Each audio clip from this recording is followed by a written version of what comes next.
ನಟ ಆರೋಪಿ ದರ್ಶನ್ಗೆ ಶಾಕ್ ಕೊಟ್ಟಿದೆ ಸುಪ್ರೀಂ ಕೋರ್ಟ್. 1 ವರ್ಷ ಕಾಲ ಕಾಟೇರನಿಗಿಲ್ಲ ಜಾಮೀನು. ಇದೀಗ ಆರೋಪಿ ದರ್ಶನ್ಗೆ ಶಾಕ್ ಕೊಟ್ಟಿದೆ ಸುಪ್ರೀಂ ಕೋರ್ಟ್. 1 ವರ್ಷ ಕಾಲ ಕಾಟೇರನಿಗಿಲ್ಲ ಜಾಮೀನು. ದರ್ಶನ್ಗೆ ಇನ್ನೂ 1 ವರ್ಷ ಜೈಲು ಗ್ಯಾರಂಟಿ.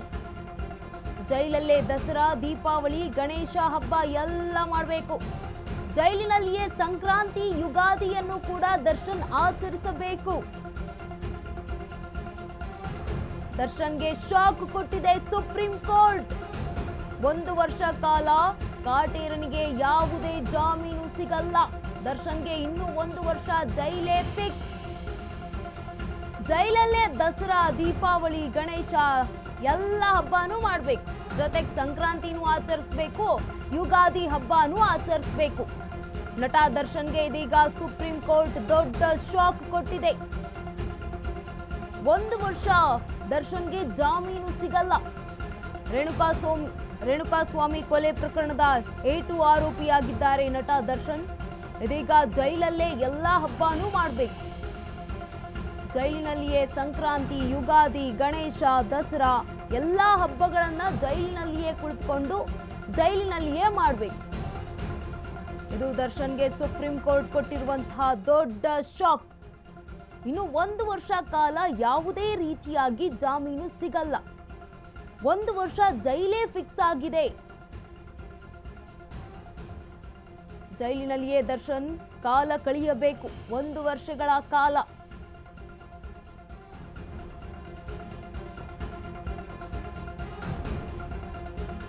ಸಾಕ್ಷಿಗಳ ವಿಚಾರಣೆಗೆ 1 ವರ್ಷ ಸಮಯ ಕೊಟ್ಟಿದ್ದಾರೆ ಜಡ್ಜ್.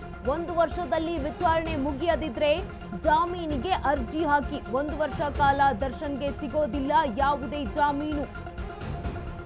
2027ರ ಮೇ 15ರ ಬಳಿಕ ಜಾಮೀನು ಅರ್ಜಿಗೆ ಸಲ್ಲಿಕೆ. ಎಲ್ಲಾ ಸೌಲಭ್ಯಗಳನ್ನ ಜೈಲಾಧಿಕಾರಿಗಳೇ ನೀಡಬೇಕು. ಜೈಲು ಮ್ಯಾನ್ಯುಯಲ್ ಪ್ರಕಾರವೇ ದರ್ಶನ್ಗೆ ಸೌಲಭ್ಯಗಳನ್ನ ಕೊಡಿ. 1 ವರ್ಷದಲ್ಲಿ ವಿಚಾರಣೆ ಮುಗಿಯದಿದ್ರೆ ಆಗ ಜಾಮೀನು ಅರ್ಜಿಯನ್ನ ಹಾಕಿ. ಇತರ ಕೈದಿಗಳಿಗೆ ನೀಡುವ ಸವಲತ್ತುಗಳನ್ನ ದರ್ಶನ್ಗೂ ಕೂಡ ಕೊಡಬೇಕು ಅಂತ ಇದೀಗ ಸುಪ್ರೀಂ ಕೋರ್ಟ್ ಸೂಚನೆಯನ್ನ ನೀಡಿದೆ.